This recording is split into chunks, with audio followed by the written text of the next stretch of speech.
Welcome, friends, to the How To Heretic. I'm Uncle Mark. And I'm Uncle Dan. And this is your user's guide to life on the outside. That's right. Leaving religion is the first step into a larger, better world. But it can also be a scary world. Things work differently now. Never fear. That's why we're here. We're your audio uncles, and with help from good friends and experts in, well, all sorts of fields. Well, we're going to share the stories and seek the knowledge we all need to build a great life. After all, you only get one that we know of, so you better make the most of it. Damn right. Let's do the show.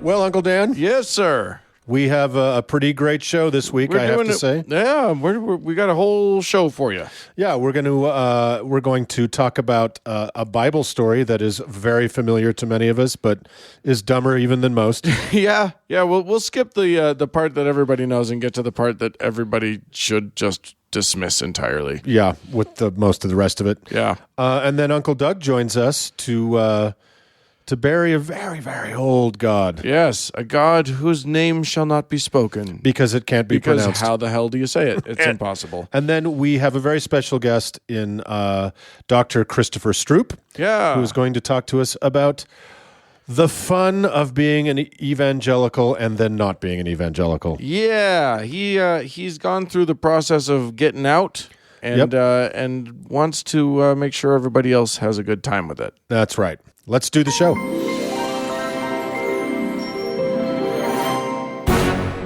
Well, Uncle Dan. Yes, sir. We have quite an amazing For the Bible Tells Me So. It's story time this week, and it is a deluge of fun stuff. It is we're floating on a sea of wackadoo. It is a hard rain of weird bullshit that we're going to dive into. What are we doing this week, Uncle Dan? Here's the thing. We all think we know the story of Noah, right? I mean, every children's picture book has images of a bunch of critters getting on a boat. Now, Noah is the one in the book of Eli and Heath, right? Correct. Yes. Namesake. Pretty much same concept, but a different guy. Right. We're talking in the Bible. Yeah. And right there in the first book of the Bible. So this is one of the earliest stories that we have, biblical stories that we have. In Genesis. This is in Genesis. And I believe it's chapter 5 that we get. And I believe that Noah 5 through 10. Noah is just a few generations separate from Adam. Yeah, right? I mean he's separate enough that there's a whole society of people. There's lots and lots of people. Now here's what I don't want to do. I don't want to get into the whole standard ark story. The Noah and his boat. We all kind of know it. I've heard it 1,000 times. And it's stupid. And maybe we'll have to get back to it at some point. All right. But I'd rather talk about what happens after the boat lands. Okay, so wickedness is abreast in the land. The creator God that loves you dearly, all of us. And that is perfect in his wisdom and in his abilities. Who watches you while you sleep. And who made us to be the things that we are. And loves us. Couldn't quite make us good enough, so he had to kill everybody but 8. Yeah, a boat full. I think it was 8 people. 8 people and 200 million animals. 200 million animals, but everything else on Earth had to fucking die. Right, exactly. Except whales and crabs and things that could swim, so that's not really addressed. But we'll just skip past all that. We'll also skip the fact that suddenly all of the fresh water was completely salt water, or vice versa. I think it was brackish. It got a little bracky. I think it was brackish, but yeah. Okay, so we'll skip all of that. We don't need any science. And if you have questions about this, the Ark Encounter in Kentucky can answer all these questions for you. There are answers in Genesis. Yeah. I don't know if you know this. Yeah, but they'll answer them for you. All right. So what do you want to talk about? So the boat lands. They release all the critters, presumably, into like the same place. The book doesn't actually talk about the release of the critters, but it does seem to me that like you've got you've had lions and tigers and bears on the same boat as the deer and the antelope and the whatever. And never mind that it didn't just turn into a maelstrom of murder and carnage. Well, let's just assume that Noah has cages that keep everybody tightly knit up where they need to be. Sure, but then they get released. Then they're on their own. Then they all get released on their own and their own recognizance. And somehow the lions survive and the antelope survive. So that's cute. Yeah, good for them. They had a truce until they had like 6 generations. Right. Everybody fuck for a while, and then we'll all get back to eating. It'll be fine. Yeah, no eating until we've all produced some generations. Mm-hmm. Oh, but here's what happened with the people. Okay. They started to farm, which is good. Noah began to be an husbandman. I don't know if you knew that, which in this case refers to being able to basically being a man of the land. Okay, so it's not that he was baby making. He was Mrs. Noah. It's that he was. Although I will point out that he started making babies with Mrs. Noah in chapter 5, verse 32 or something. It says of Genesis. It says, and Noah was 500 years old, and Noah begat Shem, Ham, and Japheth. In just one burst. Just 5. You know what? Sometimes you really got to sow some oats. When you're in your 500s, you're middle aged. Yeah.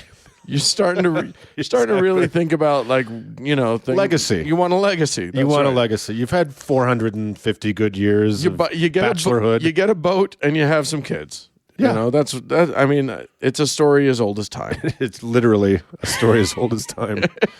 Okay, so he began this massive infrastructure project, right, or engineering project at age 500 plus.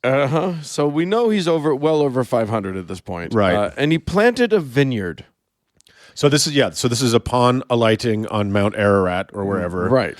And he planted a vineyard. Now, where he got the seeds for the vineyard, or it's just not discussed. It's very clearly possible. It's very obviously true. It's not discussed. Right. But he managed to get some vines going and planted a vineyard. And he drank of the wine. It doesn't also say how he knew how to make wine or anything like that. Well, he'd been around. He was 566 years old. That's enough time to do a few careers. You've had some hobbies. Yes, indeed. And he drank of the wine and was drunken and was uncovered within his tent. So the dealio is he got drunk, and went streaking, and was and passed out naked in his tent. Yeah. Well, in walks his youngest son Ham, who's a good kid by all accounts. Sure. Just had a question for Pop. Yeah, got one of those names you wish you didn't have. I'm sure all the other kids were shitty to him. Sure, yeah, absolutely. Shul. But they got their comeuppance because they're all dead now. Yeah, exactly. All the bullies are dead. Only Shem and Japheth are around to bully him now. Now, I'm going to do a callback. Okay. And if you remember when Uncle Doug was on just recently to talk about Leviticus. Oh, yes. And all the things, all the do's and don'ts in Leviticus, which are all basically don'ts. And by the way, just so that you listeners know, if you thought that Mark and I were laughing a little too much at the whole weasel thing during that episode, you should know that we then revisited it several times, and we have continued to laugh ever since. I cannot fucking believe that word is in the Bible. That weasel is in the Bible. You might as well have frisbee in the Bible. Right. So out of left field. And it came to pass that Abraham Lincoln did say unto them. Yeah, exactly.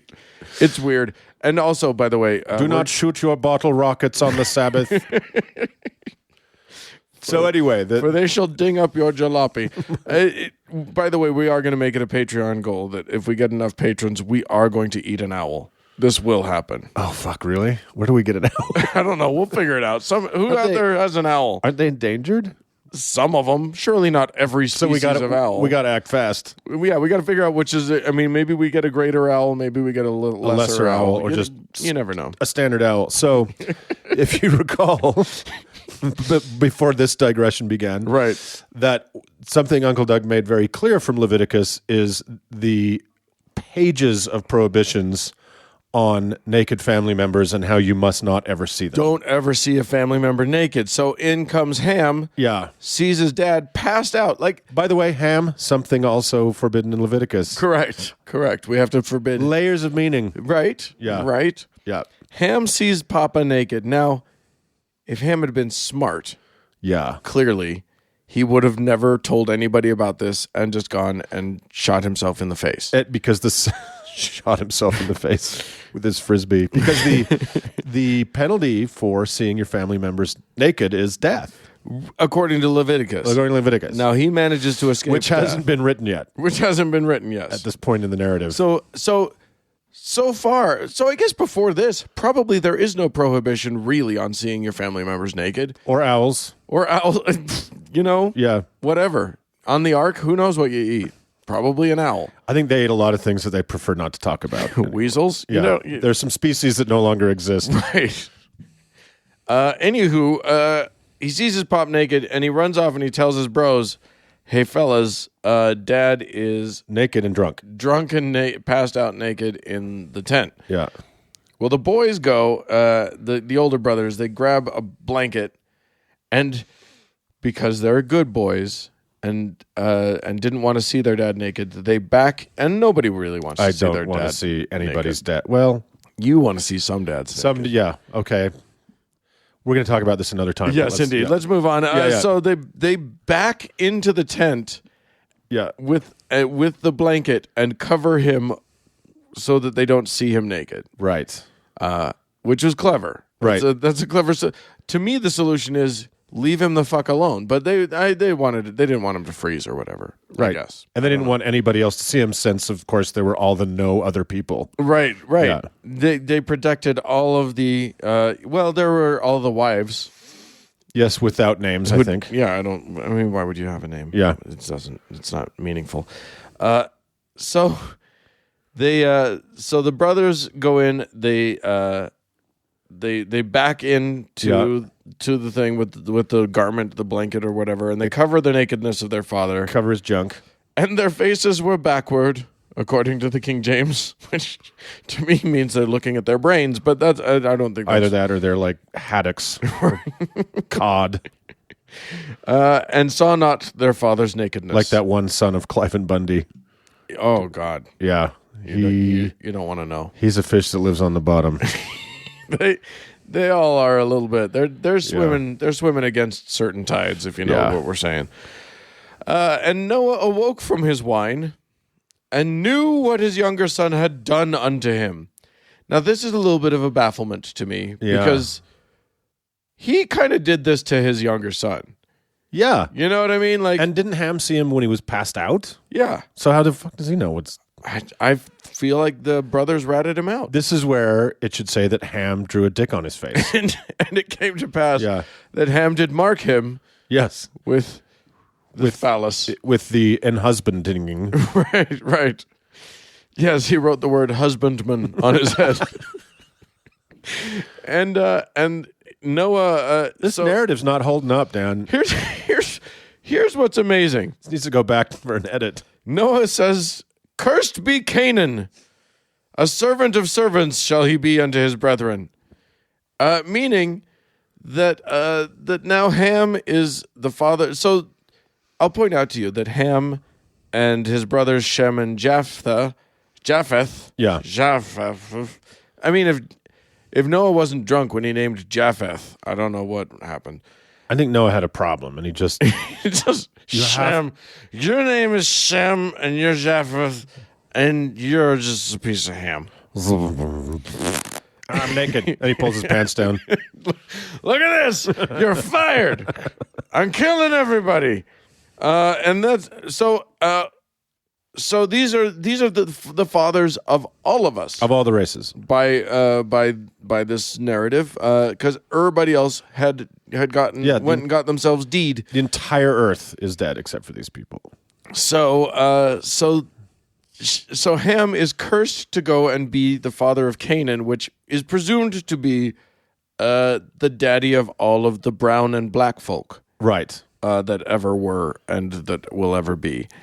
And that is a curse Let's don't kid yourself. Yeah. That's the worst thing. Yeah, Jesus had water to wine. Noah had white to black, Right. which is a weird miracle. It's weird. And also they are his lineage is forever sentenced to be subjected to and servantile of the lineages of his brothers. So millions upon billions of human beings are cursed forever because he walked in on his dad asleep. Because he accidentally saw Papa's pee-pee. Yeah. And that is the story of why brown and black people aren't as good as white people, according to every person who's justified their racism by the Bible. And that's just one story. Yeah. Because there's also Cain and Abel. Well, there's that, but yeah. But then this Noah happened and wiped everything. Well, I guess Cain out. and Abel and all those guys were dead, so we needed new black people. We needed new black people. Somebody was clearly writing this and not thinking about that part. Was like, oh, but fuck, what do I do about the brown people? You know what's fucking hilarious? Yeah, is the story that originated the idea of 2 by 2, that even these primitive monkey men understood that you need a boy thing and a girl thing right. to make another thing. Right. Somehow failed to understand that holds true just paragraphs later with human beings. Well, and this moment is captured beautifully in Darren Aronofsky's baffling movie version of Noah, where after the nakedness, after he sees Russell Crowe rolling around on the beach drunk, method actor, this kid just walks off into the distance alone. And Africa. And scene. And we've got all the fucking people. hilarious. Yeah. Well, he was also cursed, apparently, with a marsupial pouch. He was cursed with asexuality. He can bud asexually. Yeah. Yeah. Oh, so yes. And it says, and God shall enlarge Japheth, and he shall dwell in the tents of Shem, and Canaan shall be his servant. And that's how we know. And well, look, I'm not going into anybody's tent based on the penalties prescribed here. I'm just staying outside. I know. It's no good. I mean, it's too risky. As long as they're not family, you might be okay. Yeah. And Noah lived after the flood 350 years. So he made it to close to 900. Yeah. According to the thing. And all the days of Noah were 950 years, and he died. Even the math's wrong. Yeah, exactly. Even just adding 350 plus 500 is 950. Do the math. Yeah, just adding hundreds, they fuck up as well. They can't quite sort. Well, it did. I mean, there may have been 100 in there where he planted the vineyard. You never know. Yeah, because the roots have to get down there before you really get kind of an earthiness in the grape. You really want. I mean, you know, he's not drinking Petit Francs. He's going for a strong old vine zin. Yeah, totally. Is what that guy's all about. So I mean, yeah, you want the richness. It's worth the wait. Yeah. So that's where we're at. I think it's. I'm gonna do something that I wouldn't normally do with a story like this. Okay. I think it's stupid. What? Yeah. I think I don't think you're allowed to say that. Stupid story. And I'm done with it. Well, yeah, I mean that's the thing, right? Like this is and here endeth the book that has taught us all about morality. Once again, yeah. So it's just make what sense of that you can. Don't see your dad naked. Yeah, and yeah. You know what? If that's the one pearl of wisdom that comes out of this, it's cool. It may be the only thing that's actually wise in the entire Bible. Out of Noah's stupid floating zoo, don't see your dad naked. Don't see your dad naked. All right, let's move on. Moving on. Dearly beloved, we are gathered here today. Oh, you called me beloved. In the presence of Uncle Dan and Uncle Doug. Hello. To mourn the passing and to re-examine and rebury in this Graveyard of the Gods segment, a god that Dan and I don't know who it is yet. Yeah, Doug's going to surprise us. We've allowed Doug. We've handed the shovel over to Doug. I like making him do our work is called aloud. I know, isn't that neat? So, who have you exhumed today, Douglas? Okay, so I have chosen a god from a religion that doesn't actually have a name. Whoa. It is referred to as the Proto-Indo-European religion. Okay. So basically, it is a religion that began about 5500 BCE, 55 to 4500 BCE, in the space of southern Russia between the Caspian and the Black Sea. Sure. That kind of includes Ukraine, Moldova on the west side, and on the east extends into Kazakhstan. So that region, It sounds sexy. By By the way, correct me if I'm wrong, but the acronym for Proto-Indo-European would be PI. it is. Yeah, you're correct. Can we just call it the Pi religion? That would make things a lot. This will make this segment go a lot quicker. Pi is kind of my religion. You know, I'm like, we're not here to encourage people to be religious, but But you could do worse than Pi. So in a lot of the reading or the writings that I've been reading about this, it is referred to as the Pi for that very reason. Oh. to abbreviate. See how smart I am, Mark? Uncle Mark? Your superpower is abbreviations. Acronyms. Yeah, I've got acronyms and every now and then an occasional anagram, and that's it. That's not much of a superpower. It's a terrible superpower. I'm the worst. Let's move on. You should see the tights, though. Very form-fitting. They're abbreviated. Oh, Okay, so basically, this religion, whose name we don't know, once it kind of began in this region at this time, eventually its influence extended out into Eastern Europe, all the way up to Scandinavia, and towards the east, into the Middle East and down into India. So it had a tremendous amount of influence, and its influence colored, Hinduism, all of the Eastern European religions, the Nordic religions. So it had a lot of influence. wow. But its name itself, we don't know. Now, Pi. Pi. Correct. Is that where pious comes from? It is now. Holy shit. Yeah. We just blew the doors off. We're on to something, fellas. So I printed the name off for you guys to read because it is a very interesting name. And this is their principal god. This is really the Zeus, the Yahweh of this Make of the Mark Pi read religion. it. Make Mark read it. Here you both go. Okay. Well, what am I supposed to do with that? There's a 2 in the middle. There is a 2 in the I don't middle. think you're allowed to do a 2. I think it's Dius Farter. Dius Farter. And there is a pileup of like Enyes and shit over some of these letters. I think there are multiple diacritics over the same letter, which I thought was illegal. Yeah. I'm pretty sure that you've broken the law here, Doug. So the best I can do, and I've looked into this and tried to find out exactly how it's pronounced, and there's really no way to know. And there's not even agreement on how to pronounce this. Sure. But the best I can come up with is Dius Pahater. Okay. Yeah, so like father. Yes. Yeah. So the Dius is sky, and the Pahater is father. Sky daddy. Literally sky daddy, sky Okay. father. And the it's spelled DYE with this weird accent over it. US PH little 2 number 2 TE with some accents over it R. So Dius Pahater. The H2 is actually is kind of a guttural sound, kind of like the central sound when you say uh-oh. So it's Pahater. It's not two. Probably. Yeah. But Probably. Who knows? Nobody knows. Nobody So knows. would that be a glottal stop? Kind of a Potter. It's a glottal plosion. I'm sure we're massacring it, but it's a glottal edge. who cares because it doesn't exist anymore. So I Basi- did study international phonetic alphabet, by the way. That I'm not going to be helpful with this, but I did study it one time. is that Is that what this is? IPA. I think these might be IPA diacritics, but nothing that I dealt with because all of the accents that I worked with didn't have that sound. Oh. So very interesting? there you Now go. we know something new I about did- Uncle Dan. I didn't have anything. I didn't have to do any accents with 2s. That's all Yeah. I know. So scholars have basically reconstructed this religion. It is forensically. So religious scholars, linguists, Sure. and historians have kind of traced the origins of the various deities and mythologies of this religion back into that region over time. So they don't know the name of the religion in the same way that if someone gave you the Bible, you would never come up with the name Catholic. That the name is lost to the mists of time. Sure.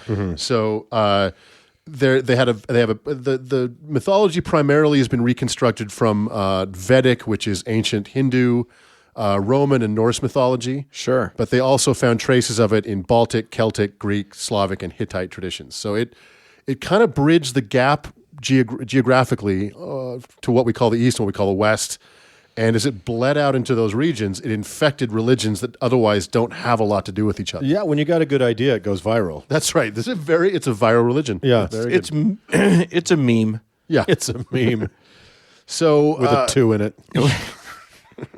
like we said, the name literally means sky father, and he was the god of the daylight skies, not the god of the sun. They had a separate female god for the sun, but he was the god of basically the god of light, god Okay. of the daytime. They didn't notice that the sun was what was putting off that light. They were just they didn't give her credit for that. I don't know the answer to that. The sun is a woman? Yeah, the sun is a woman. Oh, wow. Crazy. Fuck What this. will they think of next? Lady gods. So they have a pretty robust pantheon, of which Dais Fahater is the main god. But they had gods. They had a goddess of the dawn. They had a sun god, a moon god, storm gods, weather gods, societal deities. So it was a very crowded pantheon. And all of these gods in this pantheon, again, have been reconstructed from their fragmented descendants throughout Right. these various religious traditions. Right, with a bunch of yarn and thumbtacks on a bulletin board, all coming back Totally. to Yalta or something like that. Right? So That's how Dais- you do. That's how you do forensic archaeology and That's how you do forensic anything. yeah. Yeah, you got to have a corkboard. Charlie Day and a corkboard. Also, it's how you murder people. Dum, dum, dum. That's how you discover that the murder did his murders in a pentagram. And yes, and it all leads back to Deus Pater. So right. is this from a Slavic language? Is this like It's reconstructed from various. So basically, I'll jump ahead here. The way they kind of reconstructed this name is that they found all of the. They kind of went backwards etymologically from the names of the various gods and traditions that this had infected and Right. and influenced. So he became Zeus to the Greeks, Thor and Tyr to the Norse, Dies Piter with the Romans, Dies Pitta for the Indians, and the Illyrians called him Diapatrios. The Indo-Iranians, Baltic, Celtic, and Slavic peoples knew him as Diavos, Diavus, Dios, and Div, respectively, and the Jedi called him Darth Vader. so basically, his name they was called him Jar Jar Binks? that was the devil of that religion. Basically, they traced his etymological name backwards in time, Right. and came up with Deus Pater. Deus Pater. It's a little known fact that if you go back far enough with any word, numbers start falling in. You start getting a 2. They were so dumb they didn't know just to use letters. Any old symbol. morons. Well, it was before they had separated the alphabet from the numerological system. It was just one thing. Wow. So this is, you said, like 5500 BCE. Yeah, basically about 5500 BCE. So this is like the old kingdom of Egypt, or maybe even a little before that. Yeah. Interesting. So Yeah, and so no one religion completely influenced another religion, and there's no 1-to-1s or A to Bs. It's all a big jumbly mess. well, except for the true religion of Christianity, where God just inspired the whole thing and it was made up from whole cloth. That's because right. because of God. That's right. Well, aside from that, and made a big point about being super mad about the idea of other gods. So yeah, I don't think I need he to hated go those into guys. that. Yeah. He hated those guys so much. So among the myths that are attributed to the Pi religion, they have a myth involving a storm god who slays a multi-headed serpent that dwells in the water. Ooh. A myth about the sun and the moon riding chariots across the sky. A creation story involving 2 brothers, one of whom sacrificed the other to create the world. Warmer. They believed in an other world guarded by some kind of a watchdog that you had to reach by crossing a river. They also believed in some kind of world tree that bore the fruit of immortality that was either guarded by or constantly under the attack of a serpent or a dragon. Make up your mind. I know. or a Pie. moose. And, some kind of 3-headed goddess who wove the thread of life. So you can kind of see how those things morphed into various other religious traditions in the region. A lot of that sounds really familiar. Yeah, exactly. And it goes without saying, and I think it's been covered on the show already, that a lot of these religious traditions that found their way into, say, the book of Genesis are older than Genesis purports the world to be. Oh, sure. Oh, So, yeah, that's true. So the tree of life, it comes from a religion at least partially, that was well over 1,000 years older than the Earth should be. Right. So, just one side note. Somebody get a timetable going. I'm Like curious. calendar going here. Are there any artifacts or temples or anything left from these guys? Not directly attributed to these gods. So there are artifacts, facsimiles, paintings, etc., that are attributed To the next generation. to the descendants of these gods. Yeah. But tracing it back to the actual Pi religion, there is no actual physical artifact of this religion, just linguistic and traditional artifacts. It's basically like how we know dark matter exists. We don't see it, we just see its effects. Right? We don't know of this religion, what it was called. We don't know a lot about it, but we do know that it existed and then it grew out and influenced other traditions. So basically, what we're getting at is, if you want to literally just win at being a hipster, you worship this guy. You were into Pi. Yeah, you were into Dias Pahater before anyone else was. That's you. Nobody can beat you. Before he went electric. And what's really fascinating when Doug and I were talking about like old religion is these guys, Dias Pater II, probably came from another idea prior to that. And Right. Doug was saying, look, the Neanderthals who died out, I don't know how many tens of thousands of years ago, they probably had religion. They probably had some gods. Something. Those are gone. Yeah. Those are, and that would be fascinating, but I just think those are probably It's so impossibly lost. to So history. some Neanderthals there were rare burial rituals where there were flowers and ochre used as ochre, used as a pigment. So they had ritualistic burials. They probably had some kind of religion, some gods that we will never ever know about. Yeah. And Dias Pahater is thought to be maybe a storm god that ascended to the top of the pantheon in a tradition or a religion that we will never know about. Before this. Before Pi. Yeah, exactly. Wow. Yeah. So Well- again, the Proto-Indo-European religion of which there is no name. All right, Doug. Well, thanks for helping us kick it old school. Yeah, as old as we know how to get. All right. Well, that's it for Dias Pater. Yeah. All right. Let's move on. Dan, Yes, sir. what's happening this week with our friends and listeners who are also patrons? They keep happening. They do keep happening. People out there have heeded the call. We need the help, and they are helping.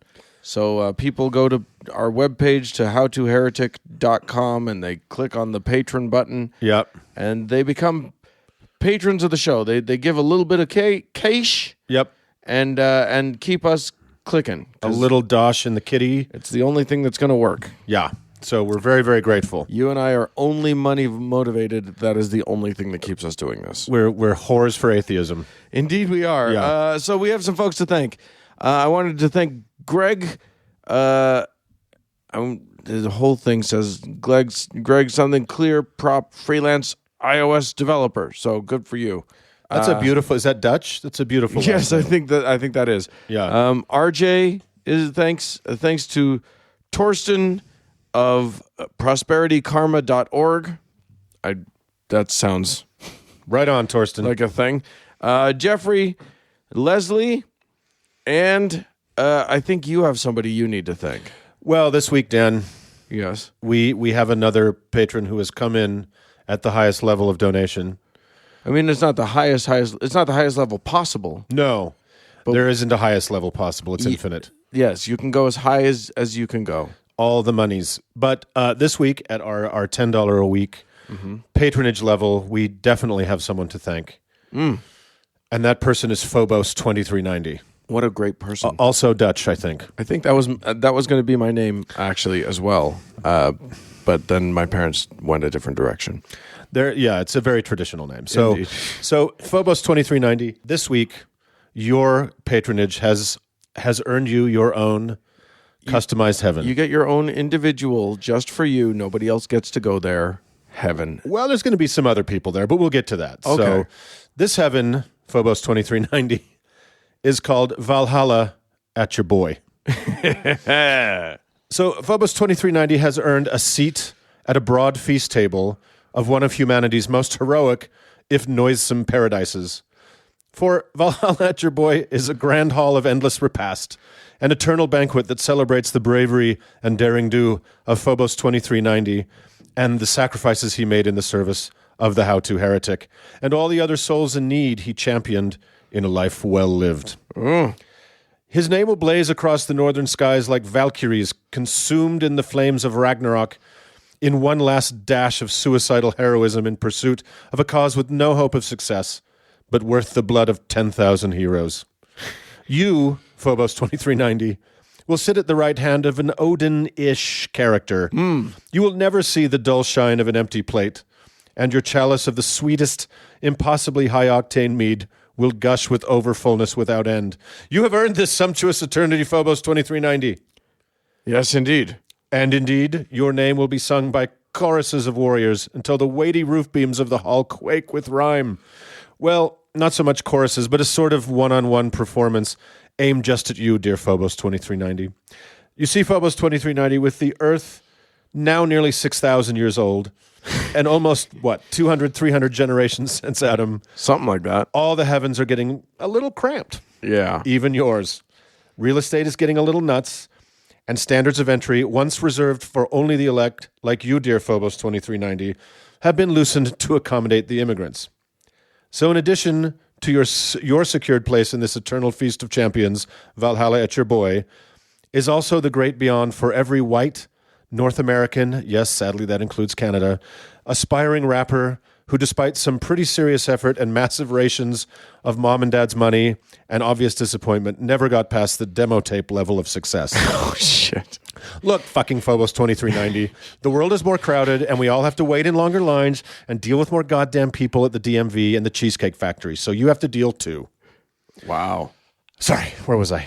So in addition to sizzling slabs of roast beast, mounds of savory root vegetables known in far northern climes, oceans of hearty booze, and fulsome women persons with appetites matching your own, there are no less than 600 million and counting suburban M&Ms and 5 times that many trust fund Macklemores who you see Phobos 2390, who they see, Phobos 2390, you as their last and ultimate entry-level record company contact.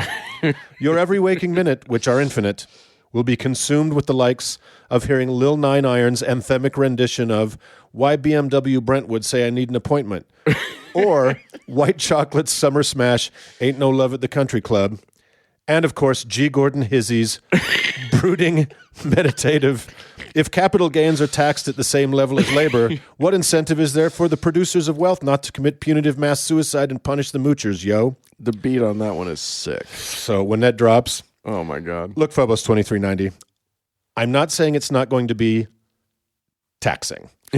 Upper middle class white D-bags appropriating the angry and incredibly artful music of a long oppressed and hated minority to grouse about their stepmom being a bee for taking the biggest catamaran during spring break, or how they don't make masculine Apple watches in rose gold might seem nightmarish, and it is. But you made it, dude. You are set for eternity. Food, wine, women, and song.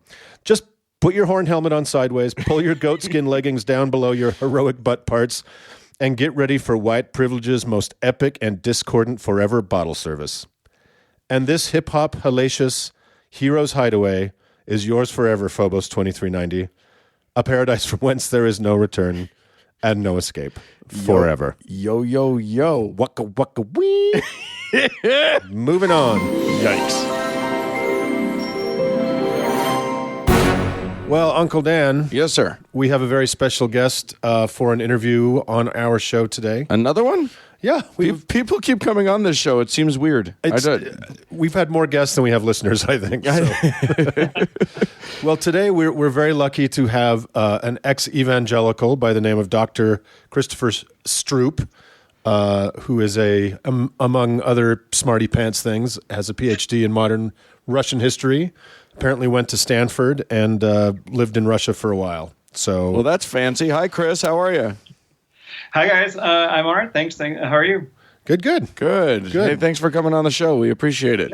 Thanks for having me. No problem. Well, we're in Mormon country, and so a lot of our listeners are ex-Mormons or soon-to-be ex-Mormons, and that's kind of our experience. So we always try to broaden the horizons a little bit and talk to people from other traditions and experiences. Yeah, we do have one or two listeners who aren't from here.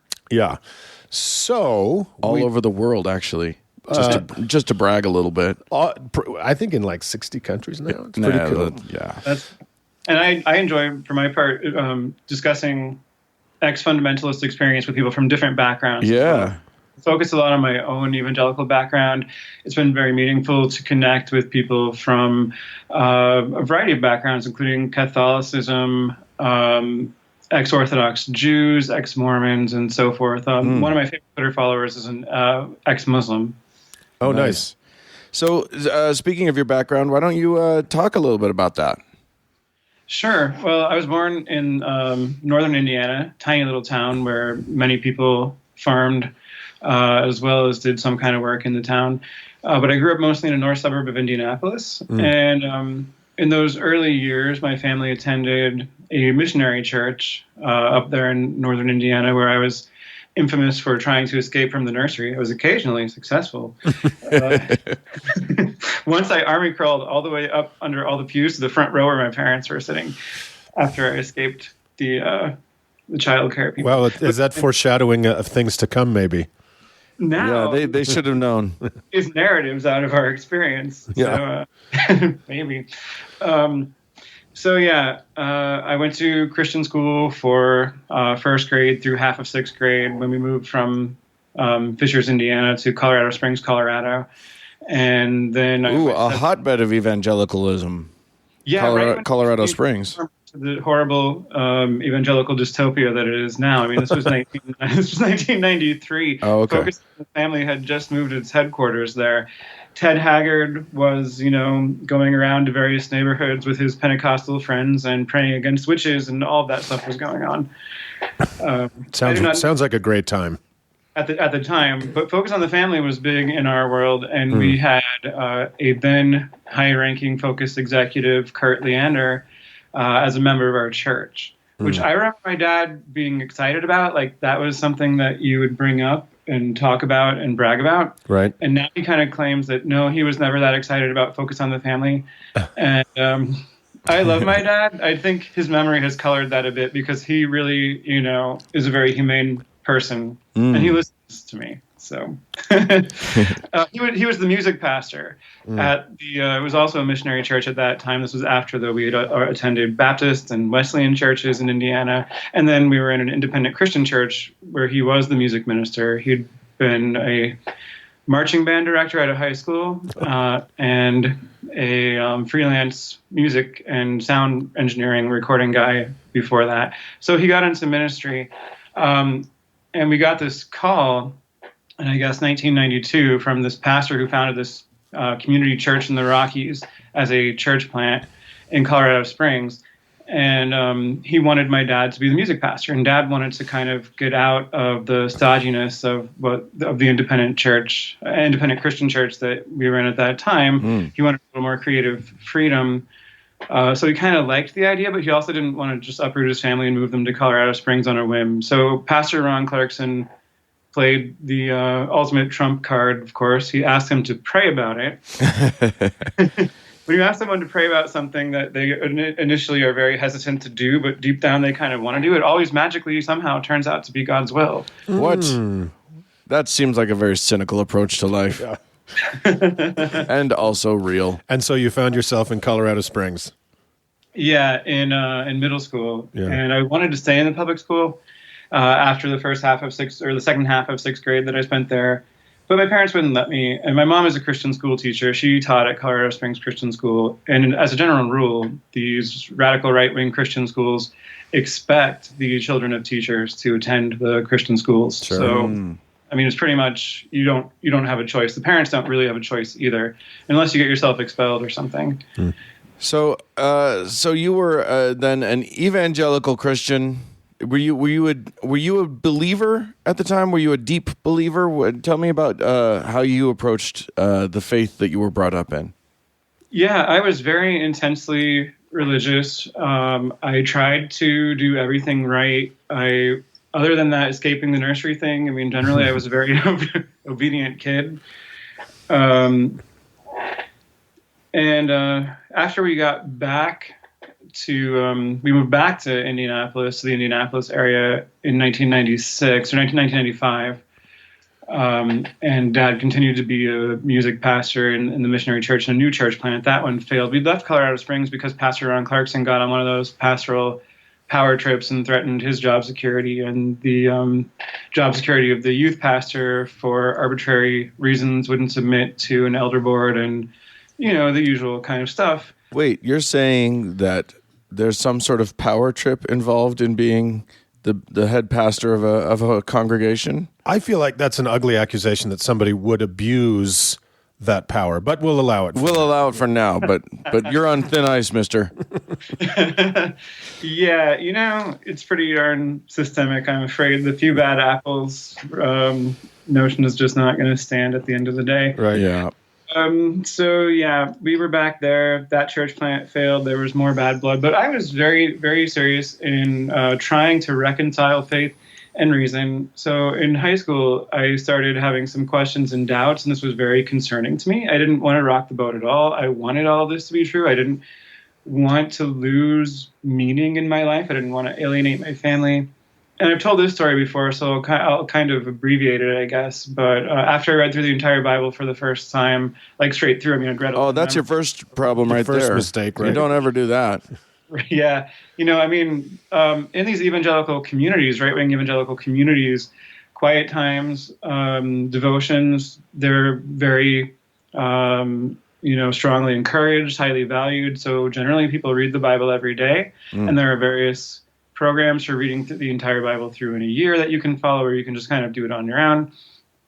So I read it straight through, and I started to have a lot of questions about things like how God could approve of genocide, and certain verses that don't seem reconcilable with other verses. So I had these doubts. I went and talked to a pastor who's the pastor of the church we were attending at that time after the church plant failed. And he was also a Bible teacher at our school, although I never had him, and I forget exactly the timeline of when he became a Bible teacher at that school. He was one of the pastors, Pastor Marcus Warner, that I've heard equate Islam with terrorism from the pulpit. So he basically told me, well, first of all, he gave me an apologetics book to read. He seemed very understanding and sympathetic about doubt. He's one of these people that in these evangelical communities is widely regarded as intellectual. He's also one of the people who spends his Halloweens praying against demons and is very big into literal demons. Sounds intellectual to me. Yeah. Yeah, he has a doctorate of theology from I forget which, but a very, very conservative fundamentalist school, So, well, that qualifies you for a lot. Sermons. Oh yeah, he's also a pastor that I heard suggest that if there was no God, and I think he's channeling Dostoevsky there, the only question worth debating would be whether or not to commit suicide. So lots of abusive stuff. It sounds like a sunny fella. Yeah. And after I read the apologetics book, and it wasn't one of the famous ones, it was in question and answer format. I've forgotten exactly what book it was. I found the answers too sort of glib. I came back and talked to him again, and said that I was still having doubts, and then all of a sudden the problem was about me. So this is very direct spiritual abuse, very manipulative. All of a sudden he said I must be harboring some sort of sin in my life that's keeping me from allowing the Holy Spirit to, shape my reading of the Word. Which is an interesting message coming from someone who presumably also believes that every human being has sin. So like if everybody has sin, and then when you have doubts, it's because of your sin. Oh shit! Well then I guess I can't just ever trust my brain again. That's the whole thing. Fundamentalism teaches you not to trust yourself, teaches you to doubt your own doubts so that it can keep you under control. There's a lot of internalized mechanisms for keeping people from leaving the fold. Besides the external ones of community disapproval and the huge social costs of leaving. Right. If you hobble someone internally with just a cycle of doubt, you keep them dependent, right? Yeah, and so, I tried. I smashed an Our Lady Peace CD that I thought might be a demonic influence with a hammer. Did it work? Did you feel better after that? No, and then I bought my favorite songs from it again like 20 years later. Yes, indeed. Well, that's a great way to sort of reclaim your life.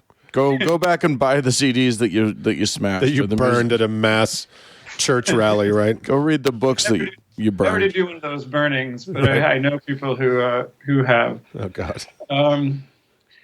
Yeah, so at that time too, we had regular chapel services at Christian school, lots of altar calls, lots of irregular sort of events with worship happening, Christian concerts, whatever. I would often go up to the altar calls. I probably couldn't even count how many times I rededicated my life to Christ. Like, I tried so damn hard, Yeah.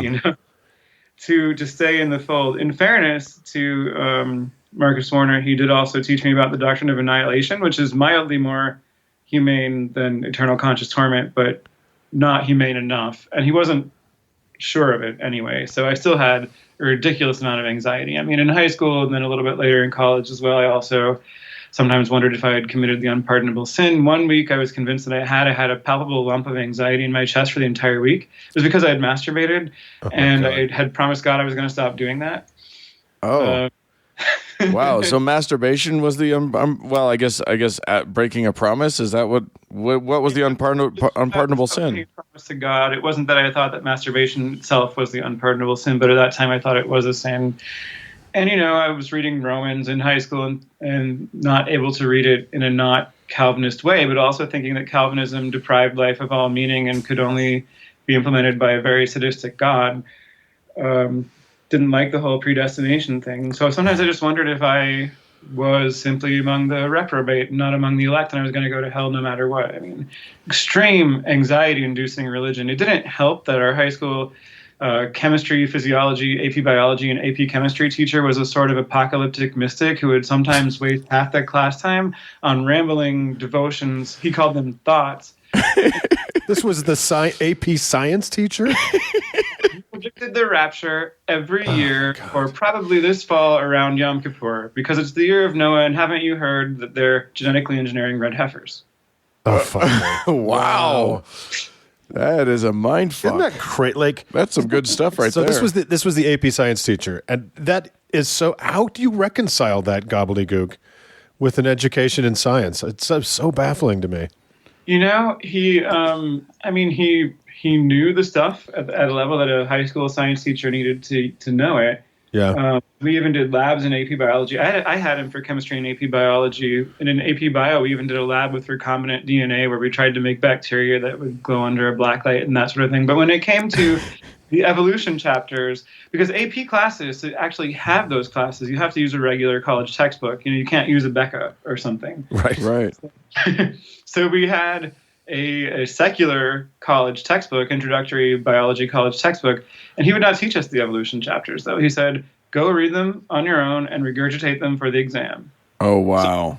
Despite him wasting all that class time and not actually teaching us evolution directly and showing us flood geology and creation science propaganda videos, I did get a 5 on the AP biology exam. Oh, there you go. So you squeaked past. Now, Was 5 is the highest score you can get on it. No, I'm saying yes. I didn't mean to say to imply that you didn't do well. I was just saying you made it through all of that so-called education. Did you leave? Did you go into college with all of these questions, or had you resolved things for yourself a little bit more by the time you were in college, or what happened there? I still tried to hang on, and so I got involved with InterVarsity for a little while. I still went to church a lot of the time in college. I don't know what InterVarsity is. Oh, InterVarsity is a major evangelical organization that has a large presence on college campuses. You could sort of compare it to Cru, formerly known as Campus Crusade for Christ. Okay. They have Bible studies, worship services, events, and so forth. And they have a press that publishes a lot of stuff. And they recently made headlines for a big scandal over refusing to allow anyone who officially works for them to be LGBT affirming. Oh, right. Not even LGBT, but just affirming and friendly. Yeah, or I think actually it was maybe more precisely, I'd have to look this up, but I think maybe it was actually over the question of do they support same-sex marriage, which you can actually do without being fully LGBT affirming, Sure. Sure. So they wouldn't let anyone who works for them take a public position for same-sex marriage. And there was a purge that happened there Well, that's a nice. year and some change ago.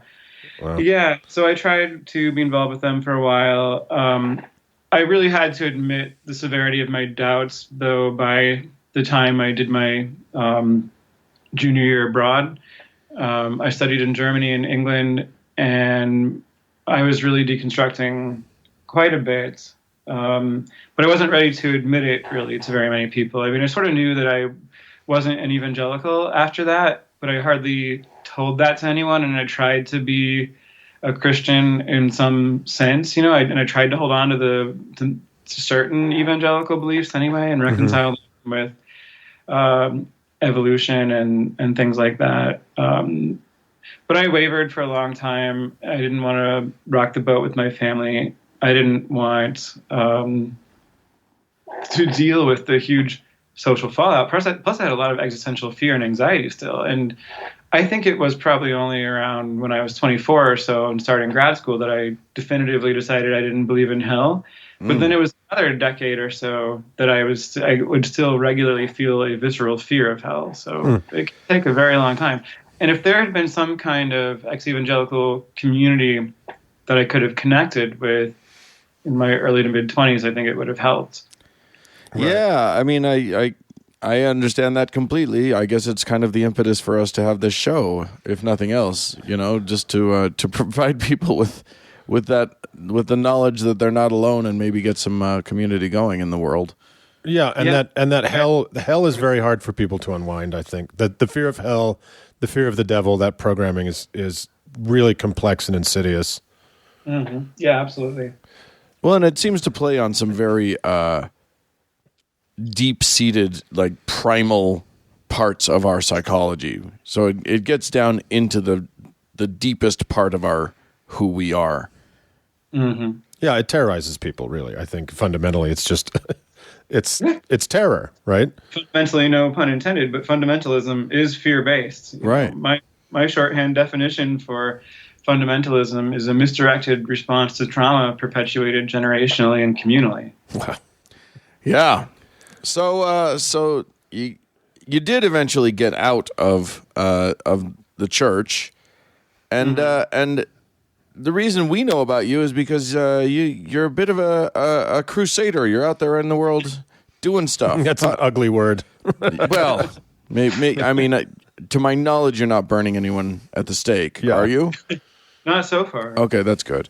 But you do have a bit of a non-evangelical mission right now happening out there. Would you say that's true? Yeah, you could say so. I do sometimes refer to it as a calling. Some people have said that they see me as sort of like a pastor to people who have left the church, which I take as a compliment. I mean, for my own part, the mission is kind of about exposing the authoritarian nature of evangelical beliefs and evangelical communities to the wider American public because they need to understand the threat. It's given us Donald Trump. Right. And then also to bring people together in the process of doing that, to foster healing, to help people through deconstruction, to help bring people information and access to resources that I didn't have when I was dealing with this and was so incredibly depressed and felt like my life was meaningless. And you were totally alone and broken and without community, right? And the feeling of being alone, being the only one, turns out to be very common, and I hope we're going to make that a lot less common. So I don't consider it my mission to deconvert people from religion entirely. I've totally disaffiliated myself, but I think that I'd like to see us build a broader ex-evangelical and then even broader kind of concentric circles, ex-fundamentalist community, and that there's value there in affirming people who leave a toxic fundamentalist religion for either a healthier form of religion or no religion. Right. So, Do you have, I wonder, Christopher, in your work, do you have any kind of numbers? I don't know how many people consider themselves evangelicals in the United States. Well, white evangelicals, and that's what we're mostly talking about. Conservative evangelical communities are overwhelmingly white, and there are some people of color in them, though. And then there are some people trying to argue that black evangelicals of color, can also represent evangelicalism, and so we shouldn't try to lump all evangelicals together. Although I think historically the black church was quite a different thing, which is why white evangelicals are usually set aside as a group in people who do demographics, because white evangelicals have quite particular characteristics that are generally tied to a history of white supremacism and general horribleness. So they are about 16% of the population, according to the latest numbers I've seen, which has gone down quite a bit. Religious nuns, people who say nothing in particular, which includes myself at this point, are over 30% of the population now and have passed up Protestants for the largest religious or non-religious or whatever you want to call it, largest group of people defined by confession or lack thereof in America, which is really something. Yeah, I got to find a way to get all those people to vote the way I want them to. Exactly. It's a big block. I feel like I feel like if I hitch my wagon to them, we can maybe do some stuff. And they do, but the Electoral College and voter suppression are huge problems. Huge problems. And it is, I think it would be interesting to hear you say something, Christopher, about, this white conservative evangelicals supported Donald Trump by like 23 trillion%, right? So how is it that these people that have been hitting the rest of us over the head with Bibles for 40, 50 years and screaming that none of us were worthy to hold office, can support the 7 deadly sins made flesh? Right. How do you square that circle? So conservative evangelicals exhibit what I call a politics of providentialism. They take biblical typologies and apply them to history and current events. They try to read God's will into current events. It's an amazing exercise in using reason to justify what you already want to justify. And so they find typologies that they can use to relate to Trump. So some people compare him to a new sort of King David, a man after God's own heart, who, raped one of his commander's wives and then had that guy killed in battle. Flawed, but he did God's will. But chosen. Yes, and we have to let God's will be inscrutable. Others see him as a new sort of King Cyrus, the Persian king who let the Jews return to their homeland and rebuild the temple. So he's not one of them, according to this interpretation. But again, he's a vessel of God's will. He's pursuing their agenda. And indeed he is. I mean, he's doing so many things that they want done that are very frightening. And neither he nor they respect the rule of law, and both have a massive persecution complex. I mean, let's face it, ego threats are central to fundamentalism. So they understand each other. How is that? Explain that to me. Well, again, fundamentalism is fear-based, and it's a misdirected response to trauma. And so people who are in a fundamentalist religion, who have a fundamentalist psychology, tend to have a paranoid personality type, an authoritarian personality. They desperately need to have a sense of control, and they need to feel superior to certain other categories of people. So they can justify almost anything to maintain that superiority.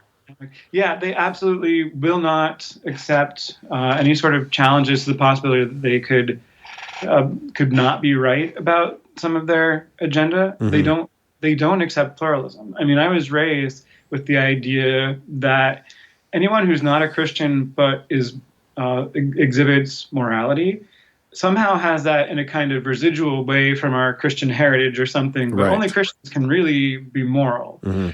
And it would be a better world if everyone became a Christian in the narrowly defined way that we understood it then. And now I think it's a little bit amorphous because it includes more Catholics and maybe even Mormons who used to be absolute heretics for us. Until they met Mitt Romney and said, oh, okay, maybe there's one we can tolerate. Yeah, I mean, it's everyone who wants to oppose abortion and LGBT rights. It's what I call bad ecumenism, interfaith activity that is directed toward domination rather than the common good. So they absolutely do not accept pluralism. Difference is incredibly threatening to them. Right. They need to feel in control. And they make contradictory claims, both that they are horribly persecuted, but that they are also the real majority or the real people. Right. The moral majority, the silent majority, whatever. There's nothing that tickles me more than listening to fundamentalist Christians on their televangelist shows or whatever, talking about how, the atheists are coming to get us. And it's just, oh yeah, well, Christians only make up 80% of the population, or 70 or whatever. Yeah, I think you're probably safe from us atheists. They need these apocalyptic fantasies in order to justify their emotional and spiritual immaturity. Right. They never grow up. Fundamentalism offers you shortcuts in life, but they're ultimately mirages. I mean, they come at a huge cost. And because you know that on some level, but you can't face your actual trauma, you lash out and you simply insist that you are right. You fall into a world of alternative facts. So talk to us a little bit about, okay, so someone has now realized that they are in an abusive relationship with Jesus. Talk to me about what you've done and what organizations you've found that people can turn to for some relief when they're in the throes of trying to extract themselves from all of this madness. Sure.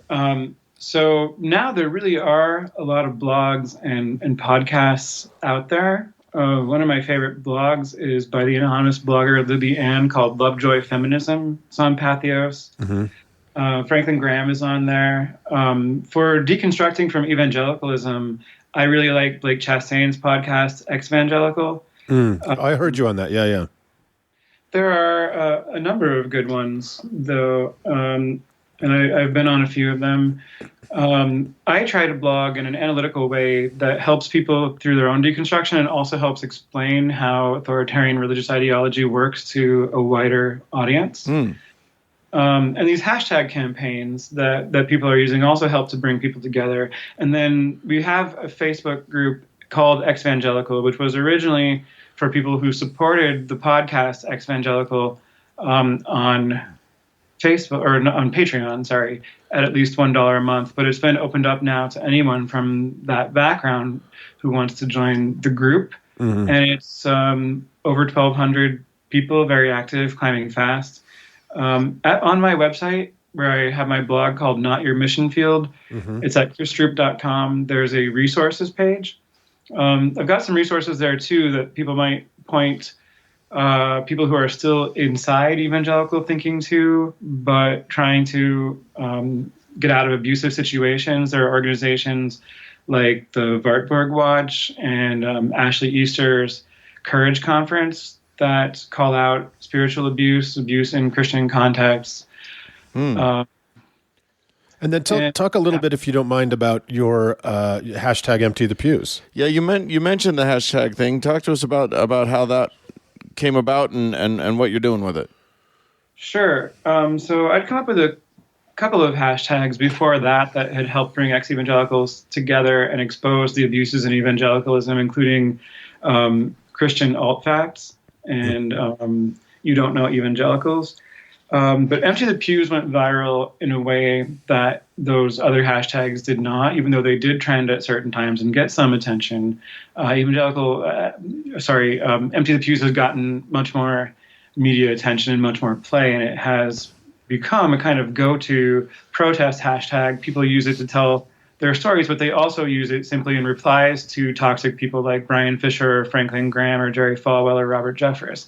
It started in a thread I was doing where I was just kind of thinking out loud or thinking in tweets about how to respond to white evangelical complicity in what happened at Charlottesville, So it goes back to August, and Donald Trump made these horrible both sides sort of comments, like there are good people among the Nazis. And evangelical leaders were either silent on that, or actually Robert Jeffress, for example, said, "Oh, Donald Trump is not a racist. This is fake news. That these are just people who want to discredit him, who are saying that he's a racist." So I was so upset at this evangelical racism, and I was just kind of thinking out loud, as I said, about how frustrating it is that there are very few ways to criticize evangelicals in a way that they'll pay attention to. Right. In the process, the hashtag Empty the Pews came to me because I was thinking about how the one thing that does get their attention is their perennial fear of losing the youth and the prospects of declining church attendance numbers. Right. I can't say how many people have used Empty the Pews to leave at this point, but I kind of called people to, I said, if you're wavering in a church that is complicit in this kind of toxicity and bigotry, you could use this hashtag to proclaim that you're leaving in protest, and that will make a statement. And I also invited people to tell their stories of how and why they left evangelicalism, so that we have this whole record of how evangelicalism's abusive, authoritarian, bigoted nature drives people out. That's where it started, and it really blew up. It's been covered on John Pavlovich's blog. It's been covered on Sojourners. I was on State of Belief Radio with Reverend Dr. Belton Gaddy. It's gotten a lot of attention, and lately it's gotten some more attention in conjunction with this new, I think, very important hashtag campaign calling out sexual harassment, misogyny, and sexual assault in church contexts, Church Too, which one of the creators of this hashtag, it was Hannah Posh who told me, but it was created by Emily Joy, a spoken word poet, and Hannah Posh, a writer. So she told me that they were inspired by both the Me Too campaign and the Empty the Pews campaign. And that Church Too has been covered in Time and Vox and Number, and also the Christian Post. So these hashtag campaigns are starting to get evangelical attention. Indeed, Empty the Pews, I saw a number of clergy respond to it in blogs, including evangelical clergy. So people did listen. A lot of people tried to respond to it in some way. Some deflected and trolled, as you would expect. But even some evangelical pastors tried to take it seriously. Indeed. Well, I think it's a good call to people to sort of band together, and I like the idea that you've opened it up to people who don't, people don't have to leave belief if they don't want to, but it's this concept of don't sit complicit in a church that is hateful. Yeah. I mean, even though I am a secular person now, I would call this a use of the prophetic moral voice. That's what it's supposed to be. And I'm not trying to prescribe a one-size-fits-all solution for everyone. I did use rather radical language there, which I think was necessary to start a conversation. But I've written about Empty the Pews for Religion Dispatches and on my own blog. Yep. And I stressed in both cases, that Empty the Pews, as I'm framing it, is not anti-religious. It simply calls people to follow their consciences, to leave toxic churches in protest, because we have this big abuse problem, and evangelical abuse scandals continue to break all the time. So I think everyone is aware of this now. Apart from all of the misogyny and racism and anti-LGBTQ animus, we have this massive, massive child abuse problem, sexual assault problem in conservative churches that has to be faced. So it calls people to leave toxic churches for either healthy religious community or no religion as their conscience dictates. Well, it feels like there is a real sea change at this moment, Christopher, with everything that's going on in the media about, these horrible histories of sexual abuse. And so it feels like maybe society's ready to take another step in this direction. And I'm hopefully, your advocacy and what other people are doing in and outside those faith communities will be super helpful. I hope so. And it does seem that we've come to a watershed moment of sorts. And we have to try to keep it going, hope that it makes a lasting impact. Indeed. Well, we hope so too. If for no other reason than you're feeding our pipeline of listeners. The more people you can get out, the more people will listen to our show. Well, Christopher, I know that your blog is chrisstroop.com. Is that right? Yeah, that's where it's located. If you go to notyourmissionfield.com, it also relocates to the same place. And so the title of the blog is Not Your Mission Field. Oh, okay. Cool. And you're on Twitter at Christopher Stroop, right? Yeah, it's at C_Stroop. Great. Well, we will. Are there other places that you want to direct our listeners? I've been a pretty regular contributor to Religion Dispatches, so you Okay. can find a lot of my stuff there. And if you want my wonkier commentary, it's more for journalists and poli-sci type people. I've written a couple of long reads that you can find with Political Research Associates. Okay. Cool. Well, we will include all that stuff in our show notes, and so people can find you. But Christopher, thank you so much for spending some time with us. We really appreciate the work you're doing, and hopefully we can talk to you again sometime. Yeah, absolutely. Thank you, Mark and Dan. I really appreciate the work you're doing as well. I appreciate the chance to be on your show. Absolutely. Awesome. Thanks, Christopher.